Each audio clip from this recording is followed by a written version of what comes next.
নমস্কার, আমি মিলন স্যার। পাল একাডেমি সেন্টারে তোমাদের সকলকে জানাই স্বাগত।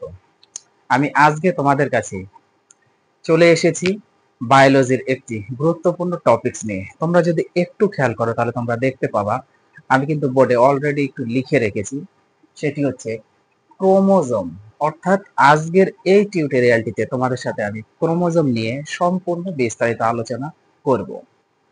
এই ক্রোমোজোম বিষয় সম্বন্ধে তোমাদের একটু বুঝতে হবে, একটু জানতে হবে এবং নিখুঁতলি তোমাদের ক্রোমোজোম বিষয়ের একটু ধারণাটা নিতে হবে। এই যে ক্রোমোজোমের যে অধ্যায়টা, এই অধ্যায়টা হচ্ছে তোমাদের অ্যাকচুয়ালি কোষের একটি অধ্যায় এবং কোষের এই অধ্যায়টা বিশাল বড় একটা অধ্যায়। এখন এই অধ্যায় নিয়ে যখন ছাত্রছাত্রীরা স্টাডি করে বা করতে যায়, তখন প্রত্যেকটি ছাত্রছাত্রীর মনের মধ্যে একটা ভয় বা আতঙ্কের মানে সৃষ্টি হয়ে থাকে। কারণ এত বড় একটা অধ্যায় তারা কোথা থেকে শুরু করবে, কোন টপিকস এর উপর অ্যাকচুয়ালি তারা স্টাডিটা শুরু করবে, এই নিয়ে তারা প্রত্যেকেই একটু মানে তাদের মনের মধ্যে ভয়টা থাকে। আর বিশেষ করে এই অধ্যায়ের জন্য তোমাদের আমি বেশ কয়েকটি সিরিজ লাগাতে চলেছি। আমি চাইছি যে এই অধ্যায়ের যতগুলি টপিকস রয়েছে তার প্রত্যেকটি টপিকস আমি একটু আলাদা আলাদা ভাবে ক্লাসগুলি আপলোড করার চেষ্টা করছি এবং কন্টিনিউ আমার কাজ চলছে। তো তোমাদের জন্য এই পরিশ্রমটুকু আমি সবসময় করে চলছি। তো আশা রাখতে পারো যে এই অধ্যায়ের যতগুলি টপিকস আছে তোমরা খুব তাড়াতাড়ি ক্লাসগুলি একটু আপলোড পাবে। আর এই বায়োলজির ক্ষেত্রে তোমাদের আমি আরেকটু বিষয় এখানে বলে নিই ক্লাসটি শুরু করার আগে। দেখো, বায়োলজির ক্ষেত্রে তোমরা যে টপিকস এর উপর অ্যাকচুয়ালি পড়াশোনাটা করতে চলেছো বা পড়াশোনা করো বা স্টাডিটা করো, তখন সবসময় মনে রাখবা যে ওই টপিকস এর উপরে যদি চিত্রটাকে একটু আঁকাতে পারতে পারো এবং চিত্রটাকে যদি মনের মধ্যে একটু কল্পনা করে নিতে পারো, তাহলে তোমাদের এই বায়োলজি যে টপিকসটা তোমরা পড়ছো, এই টপিকসটা তোমাদের বুঝতে অনেকটা সুবিধা হবে এবং প্রত্যেকটি বিষয় তোমরা একটু নিখুঁতভাবে মানে শিখতে পারবে। বিষয়গুলো মুখস্থ হয়ে যাবে খুব তাড়াতাড়ি। যাদের মধ্যে বায়োলজির এই চিত্রটা আঁকানো বা চিত্রটাকে কল্পনা করা, এই যে একটা স্কিল, এই স্কিলটা তোমরা ধরতে পারো যে বায়োলজির ক্ষেত্রে সবচেয়ে বড় একটা স্কিল। যাদের এই ক্ষমতাটা রয়েছে তাদের জন্য বায়োলজি একদম সিম্পল। আর যাদের মধ্যে একটু কম রয়েছে, তো আমি তাদেরকে রিকোয়েস্ট করব যে তোমরা একটু চিত্রগুলি আঁকানোর কন্টিনিউ একটু প্র্যাকটিস করো এবং চিত্র দেখে দেখে একটু বোঝার চেষ্টা করো। দেখবে যে পড়াশোনাটা অনেক সিম্পল হয়ে যাবে, তোমাদের কাছে অনেক সহজ মনে হবে। ওকে, যাই হোক, আজকে যেহেতু আমাদের মেন টপিকস হচ্ছে ক্রোমোজোম, সেহেতু সর্বপ্রথম আমাদের একটু জানতে হবে যে এই যে ক্রোমোজোম অ্যাকচুয়ালি কোথায় থাকে, কোথায় থাকে এই ক্রোমোজোম। আমরা সকলেই জানি যে কোষের মধ্যে নিউক্লিয়াস থাকে এবং নিউক্লিয়াসকে কিন্তু কোষের প্রাণ কেন্দ্র বলা হয়ে থাকে। এটা তোমাদের এই অধ্যায়ের আমি যখন নিউক্লিয়াস নিয়ে আলোচনা করেছি সেখানে আমি কিন্তু বুঝিয়েছি। যারা দেখোনি একটু দেখবা, আমি একটা ক্লাস আপলোড করে দিয়েছি। এখন এই যে নিউক্লিয়াস, এই নিউক্লিয়াসের মধ্যে সুতার মতো সুতার মতো পেঁচানো ফাইবার বা তন্তু যে অংশগুলি দেখা যায় সেটাকে বলা হয় ক্রোমোজোম। এছাড়াও নিউক্লিয়াস ছাড়াও কিছু সাইটোপ্লাজমের মধ্যে ক্রোমোজোম পাওয়া যায়। ওকে, এখন যদি আমরা এই ক্রোমোজোমের একটু যদি হিস্ট্রিতে আসি, আমাদের হিস্ট্রিটা একটু জানতে হবে যে অ্যাকচুয়ালি হিস্ট্রিটা কি কি আছে এই ক্রোমোজোমের হিস্ট্রির মধ্যে। সর্বপ্রথম দেখো, আমরা একটু হিস্ট্রি নিয়ে আগে একটু আলোচনা করি। হিস্ট্রি, এই যে হিস্ট্রি, এই হিস্ট্রির মধ্যে নাম্বার ওয়ান যে সায়েন্টিস্ট থাকবে তার নাম হচ্ছে stretch Berger. Stretch Berger stretch Berger stretch Berger সালটা হচ্ছে 1875 সাল। ওকে, প্রথম সায়েন্টিস্ট, প্রথম বিজ্ঞানী নাম হচ্ছে স্ট্রেস বার্জার 1875 সালে নিউক্লিয়াসের মধ্যে সুতার মতো পেঁচানো ফাইবার বা যে তন্তুগুলিকে তিনি দেখতে পেলেন, এই বিজ্ঞানী তিনি দেখতে পেয়েছেন। অর্থাৎ সেই তন্তুগুলি বা ফাইবারগুলি তিনি কিন্তু এটা ডিসকভার করলেন কত সালে? 1875 সালে। এটা একটু মনে রাখতে হবে। এটা হচ্ছে অ্যাকচুয়ালি আমরা এখানে লিখতে পারি ডিসকভার করলেন। তিনি এটাকে আবিষ্কার করলেন যে একটা নিউক্লিয়াসের মধ্যে সুতার মতো পেঁচানো যে ফাইবার বা তন্তু, এই জিনিসটাকে তিনি ডিসকভার করলেন। নেক্সট সায়েন্টিস্ট 2 নম্বরে, নাম হচ্ছে ওয়েল্টার ফ্লেমিং। ওয়েল্টার ফ্লেমিং, ওকে। সালটা হচ্ছে 1882 সালে। ওয়েল্টার ফ্লেমিং 1882 সালে তিনি খেয়াল করলেন যে ক্রোমোজোমের ভেতরে কিছু কালারফুল সাবস্টেন্স রয়েছে, বা ক্রোমোজোমের ভেতরে তিনি কালারফুল কিছু সাবস্টেন্স দেখতে পেলেন। তিনি এদের নামকরণ করলেন বা নাম দিলেন, সেটা হচ্ছে ক্রোমাটিন। ওকে, ক্রোমাটিন। তিনি তাদের নাম দিলেন হচ্ছে ক্রোমাটিন। কে? ওয়েল্টার ফ্লেমিং 1882 সালে তিনি ক্রোমোজোমের ভেতরে কিছু কালারফুল সাবস্টেন্স দেখতে পেলেন এবং তাদের নামকরণ দিলেন, বা তার নামকরণ দিলেন হচ্ছে ক্রোমাটিন। কত সালে? 1882 সালে। এখন এই যে ক্রোমোজোমের যে স্টাডিটা, এর মধ্যে তোমাদের 99% স্টুডেন্টের কি হয়, ক্রোমোজোমের ভিতরে অ্যাকচুয়ালি এই যে ক্রোমাটিন, ক্রোমাটিড, ক্রোমোমিয়ার, ক্রোমোনিমা, এই নামগুলা নিয়ে 99% স্টুডেন্টের সমস্যা থাকে। তো আজকে আমি চেষ্টা করব এই টিউটোরিয়ালের মাধ্যমে তোমাদের প্রত্যেকটি বিষয় একটু এক্সপ্লেন করে বুঝিয়ে দেওয়ার। এবং যখন আমরা একটা ক্রোমোজোমের চিত্র, মানে ক্রোমোজোমটা অ্যাকচুয়ালি দেখতে কেমন, যখন আমি আঁকবো, তখন তোমাদের প্রত্যেকটি বিষয় আমি একটু বুঝিয়ে দেবো। আমি আসি এক এক করে প্রত্যেকটি বিষয় এক্সপ্লেন করব। ওকে, অ্যান্ড নাম্বার 3 সায়েন্টিস্ট, নাম্বার 3, ওকে, নাম হচ্ছে ওয়েলডেয়ার। ওয়েলডেয়ার, ওয়েলডেয়ার। সালটা হচ্ছে 1888 সাল। সালটা হচ্ছে 1888 সালে বিজ্ঞানী ওয়েলডেয়ার, এই যে প্রথম যে বিজ্ঞানী, তিনি যেটা ডিসকভার করলেন, নিউক্লিয়াসের মধ্যে সুতার মতো পেঁচানো যে তন্তু, এই তন্তুটা তিনি টার্ম দিলেন। এই তন্তুটার তিনি টার্ম দিলেন, অর্থাৎ তিনি নামকরণ করলেন। নামকরণ করলেন কি? সেটা হচ্ছে ক্রোমোজোম। ক্রোমোজোম,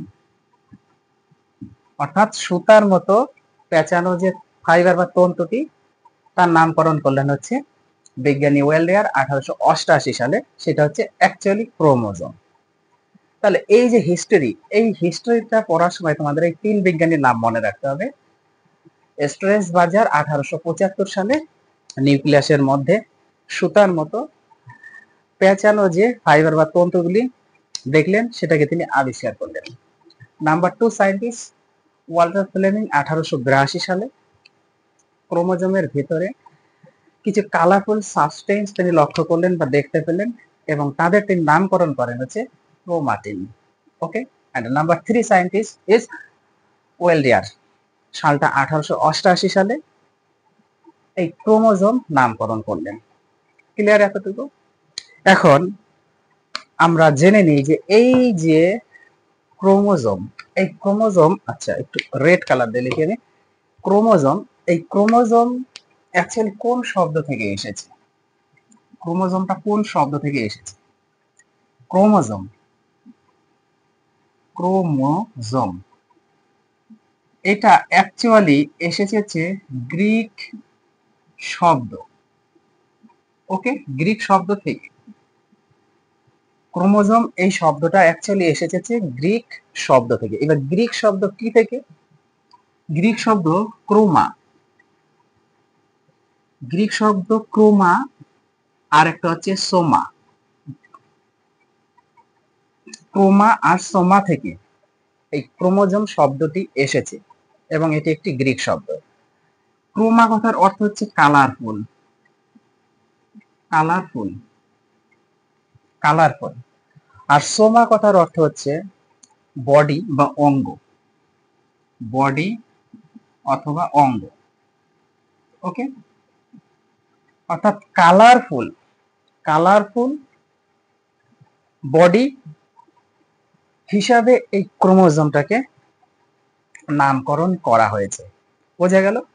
ক্রোমা মানে হচ্ছে কালারফুল আর সোমা মানে হচ্ছে বডি, অর্থাৎ কালারফুল বা রঙিন বডি হিসেবে এই ক্রোমোজোমের নামকরণটা করা হয়।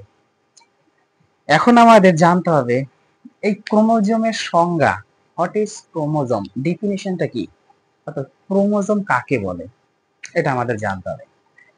ক্রোমোজোম জানার আগে, মানে ক্রোমোজোমের সংজ্ঞাটা জানার আগে তোমাদের ক্রোমোজোমের প্রপার্টিসটা একটু আগে জানতে হবে। যদি ক্রোমোজোমের প্রপার্টিস, কিছু বৈশিষ্ট্য রয়েছে, এই বৈশিষ্ট্যগুলো যদি তোমরা একটু ক্যাপচার করতে পারো, তাহলে এই ক্রোমোজোম কাকে বলে এই সংজ্ঞাটাতে তোমাদের কারো কোথাও সমস্যা হবে না। এবং এই ক্রোমোজোমের 5টা এখানে বৈশিষ্ট্য রয়েছে, যখন সংজ্ঞাটা তোমরা বলবা তখন এই 5টা পয়েন্ট একটু মেনশন করতেই হবে ক্রোমোজোমের সংজ্ঞার ভেতরে। সর্বপ্রথম আগে আমি একটু বলে নিই যে ক্রোমোজোম কি, হোয়াট ইজ ক্রোমোজোম। দেখো, নিউক্লিয়াস মধ্যস্থ অথবা নিউক্লিয়াসের অভ্যন্তরে অথবা নিউক্লিয়াসের ভেতরে, 3টা কথার মানে কিন্তু এক। তাহলে নিউক্লিয়াসের অভ্যন্তরে অনুলিপন ক্ষমতা সম্পন্ন, মোস্ট ভেরি ভেরি ইম্পর্টেন্ট এই কথাটা, অনুলিপন ক্ষমতা সম্পন্ন, রং ধারণকারী, রং ধারণকারী, সূক্ষ্ম ক্ষুদ্রাকৃতির যে সকল ক্ষুদ্রাঙ্গ, সূক্ষ্ম ক্ষুদ্রাকৃতি যে সকল ক্ষুদ্রাঙ্গ, বংশগতীয় উপাদান, মিউটেশন এবং প্রকরণ ইত্যাদি কার্যাবলী নিয়ন্ত্রণ করে এবং এদের জন্য দায়ী, তখন আমরা তাকে বলবো ক্রোমোজোম। একে বলা হচ্ছে ক্রোমোজোম। অর্থাৎ ক্রোমোজোমের প্রপার্টিজ এর মধ্যে যদি আমরা একটু আসি, দেখো নাম্বার 1 যেটা তোমাদের একটু মনে রাখতে হবে, নাম্বার 1-এ একটু মনে রাখতে হচ্ছে রেপ্লিকেশন, রেপ্লিকেশন, রেপ্লিকেশন অর্থাৎ অনুলিপন ক্ষমতা সম্পন্ন হতে হবে। নাম্বার 2, নাম্বার 2 হচ্ছে contain colour, contain colour. Okay, contain colour, contain colour অর্থাৎ রং ধারণ করার ক্ষমতাটা এই ক্রোমোজোমের রয়েছে। Okay, number 3, number 3 contain, contain genetic material, genetic material, real, genetic material, genetic material, contain genetic material অর্থাৎ বংশগতীয় যে সকল উপাদান, কন্টেইন জেনেটিক ম্যাটেরিয়াল অর্থাৎ বংশগতীয় যে সকল উপাদান হেরিটেজের সাথে রিলেটেড সম্পর্ক, হেরিটেজের সাথে রিলেটেড সম্পর্ক যেটা ক্রোমোজোমের রয়েছে, এই ধারণ ক্ষমতাটা ক্রোমোজোম মানে ক্রোমোজোমের রয়েছে। ওকে, নাম্বার 4, নাম্বার 4 মিউটেশন যেটা ক্রোমোজোম করতে পারে। ওকে, মিউটেশন যেটা ক্রোমোজোম করতে পারে, that is mutation. And another properties is number 5 variation, variation, variation. ওকে, এই যে 5টা প্রপার্টিস, এই 5টা প্রপার্টিস তোমাদের একটু মনে রাখতে হবে। নাম্বার 1 রেপ্লিকেশন অর্থাৎ অনুলিপন ক্ষমতা সম্পন্ন। নাম্বার 2 কন্টেইন কালার অর্থাৎ রং ধারণ করতে পারে বা রং ধারণ করার যে ক্ষমতাটা সেটা ক্রোমোজোমের আছে। কন্টেইন কন্টেইন জেনেটিক মেটেরিয়াল, অর্থাৎ বংশগতীয় যে সকল উপাদান হেরিটেজের সাথে রিলেটেড সম্পর্ক বা রিলেটেড, এটা রয়েছে ক্রোমোজোমের। মিউটেশন অ্যান্ড ভেরিয়েশন, এই প্রত্যেকটা জিনিস হচ্ছে ক্রোমোজোমের, মানে ক্রোমোজোম করতে পারে। অর্থাৎ ক্রোমোজোমের সংজ্ঞা যখন তোমরা মেনশন করবা, তখন এই 5টা পয়েন্ট একটু তোমাদের এখানে মেনশন করে সংজ্ঞাটা বানাতে হবে। তাহলে সংজ্ঞার মধ্যে কিন্তু ছিল নিউক্লিয়াস মধ্যস্থ যে সকল, নিউক্লিয়াস মধ্যস্থ, এখানে যে সকল কথাটা না বলে নিউক্লিয়াস মধ্যস্থ বা নিউক্লিয়াসের ভেতরে অনুলিপন ক্ষমতা সম্পন্ন, মোস্ট ইম্পর্টেন্ট, অনুলিপন ক্ষমতা সম্পন্ন রং ধারণকারী সূক্ষ্ম ক্ষুদ্রাকৃতির যে সকল ক্ষুদ্রাঙ্গ বংশগতীয় উপাদান মিউটেশন এবং প্রকরণ ইত্যাদি কার্যাবলী নিয়ন্ত্রণ করে এবং এর জন্য দায়ী, তখন আমরা তাকে বলবো ক্রোমোজোম। ক্লিয়ার?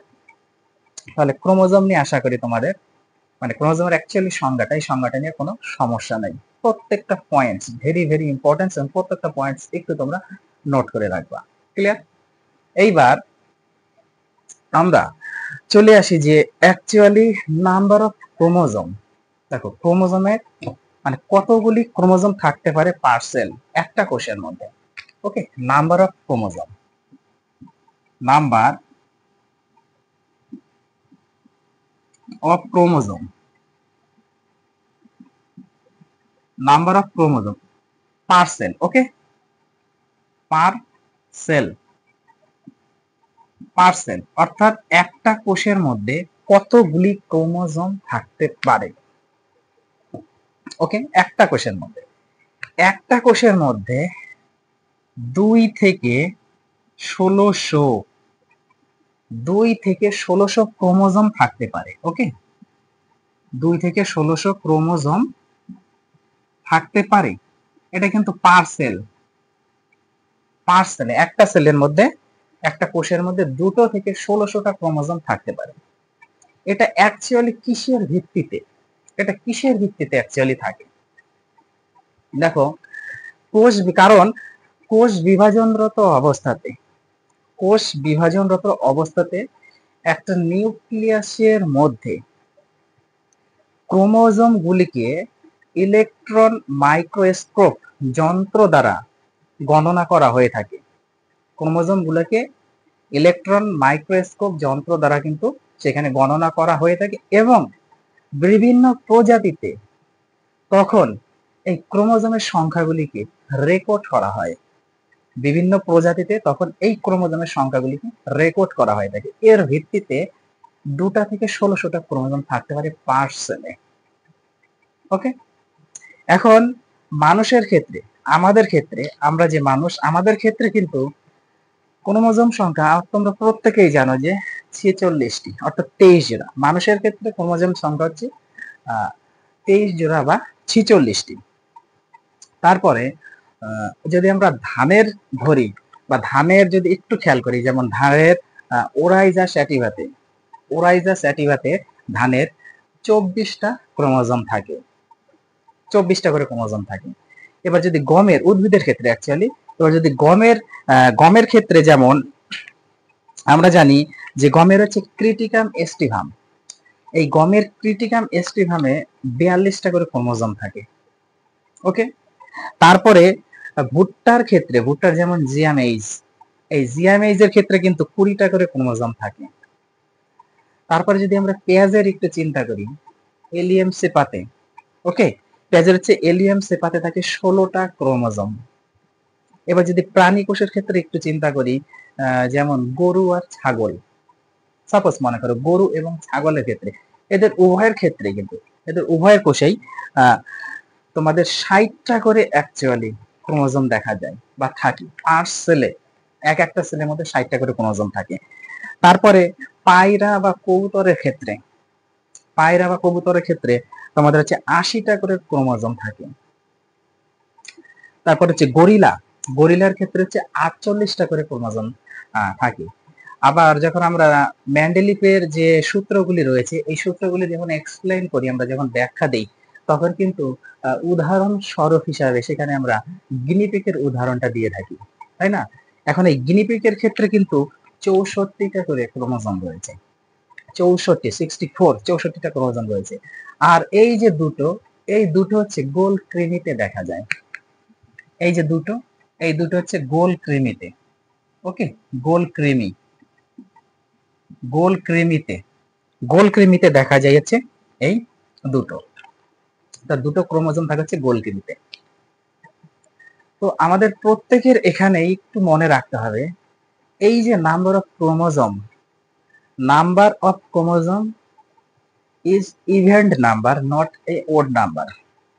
অর্থাৎ ক্রোমোজোম সংখ্যা প্রত্যেকটা উদ্ভিদ এবং প্রাণীদের ক্ষেত্রে একটা ফিক্সড নাম্বার, এবং সেই নাম্বারটা সবসময় ইভেন্ট নাম্বারে থাকবে, নট এ ওড নাম্বার। এখানে ওড নাম্বারে কিন্তু থাকবে না, প্রত্যেকের ক্ষেত্রে এখানে একটা ইভেন্ট নাম্বার করে থাকে, এতটুকু একটু মনে রাখতে হবে।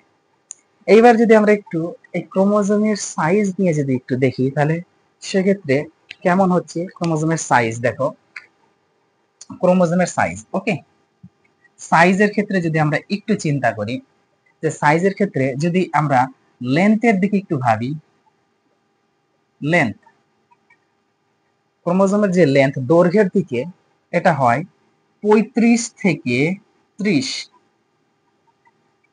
35 থেকে 30 মাইক্রোমিটার। ওকে, 35 থেকে 30 মাইক্রোমিটার এর লেন্থ ক্রোমোজোমের দৈর্ঘ্যের দিকে সাইজটা। যদি ডায়ামিটারের ক্ষেত্রে আমরা চিন্তা করি, ডায়ামিটারের ক্ষেত্রে এটা হচ্ছে 0.2 থেকে 20 মাইক্রোমিটার, 0.2 থেকে 20 মাইক্রোমিটার পর্যন্ত এর সাইজ হয়ে থাকে ক্রোমোজোমের। যেহেতু ক্রোমোজোমের আকারটা একদম সূক্ষ্ম ক্ষুদ্রাকৃতি, এই জন্য এদের এই মাইক্রোমিটারে রাখা হয়। ওকে, তাহলে এই হচ্ছে তোমাদের মানে ক্রোমোজোমের সামান্য একটু পার্ট। যেমন হিস্ট্রির ক্ষেত্রে আমাদের স্ট্রেসবার্জার বিজ্ঞানীটা মনে রাখতে হবে 1875 সালে। 2 নাম্বার হচ্ছে ওয়েল্টার ফ্লেমিং 1882 সালে। কি করেছিল প্রথমেই বলেছি, আমি আর এখানে এক্সপ্লেন করছি না। ওয়েল্টার ফ্লেমিং ওয়েলডিয়ার হচ্ছে 1888-তে, এটা একটু মনে রাখতে হবে যে এর টার্মটা হচ্ছে ক্রোমোজোম দিয়েছিলেন। তারপরে ক্রোমোজোম অ্যাকচুয়ালি কোন শব্দ থেকে এসেছে এবং কি হিসাবে ক্রোমোজোমটা অ্যাকচুয়ালি নামকরণ করা হয়, কারণ কালারফুল বডি বা রঙিন বডি হিসাবে, যেটা হচ্ছে chroma means colourful and soma means body.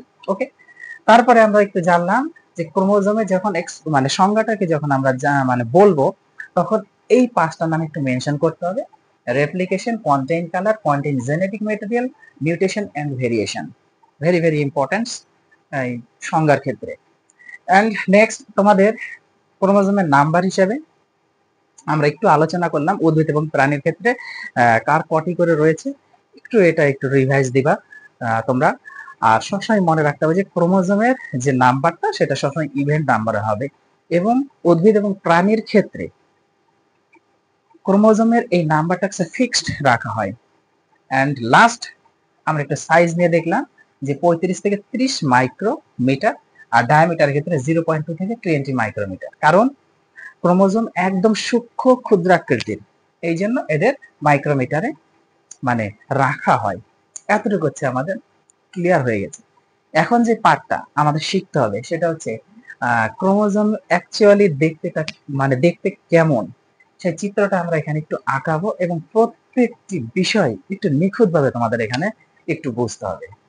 আর যদি তোমরা ভাবছো যে না ক্লাসটি বড় হয়ে যাচ্ছে, তাহলে তোমরা কাজ করতে পারো যে আজকে যতটুকু আমি করলাম এতটুকু একটু রিভাইজ করো, কোনো সমস্যা নেই, আমি কিন্তু নামিয়ে দিতে পারি, চাইলে এখনই নামিয়ে দিতে পারি। তাহলে তোমরা এতটুকু আগে একটু ক্লিয়ার করো। আমি তাহলে তোমাদের ক্রোমোজোমের এটা হচ্ছে পার্ট 1 হিসেবে রেখে দেবো, যখন আপলোড করব পার্ট 1 হিসেবে রাখবো। আর নেক্সট পার্ট যখন ক্রোমোজোমের একটা চিত্র নিয়ে আমি আলোচনা করব, ওই পার্টের মধ্যে কিন্তু অনেক কিছু রয়েছে, তোমাদের ওখান থেকে এক্সামে কিন্তু আসবে, ভেরি ভেরি ইম্পর্টেন্ট। ওকে, আর এই হিস্ট্রিগুলো একটু তোমাদের জানতেই হবে, কারণ না জানলে হবে না। তাহলে এই ক্লাসটা তোমরা একটু দেখো, আমি নেক্সট পার্টে তোমাদের ফিগার নিয়ে এবং সমস্ত কিছু নিয়ে এক্সপ্লেইন করবো। ওকে, তাহলে আজকের মতো আমি এখানে শেষ করছি। আবার দেখা হচ্ছে তোমাদের সাথে আমার পরবর্তী পাঠে।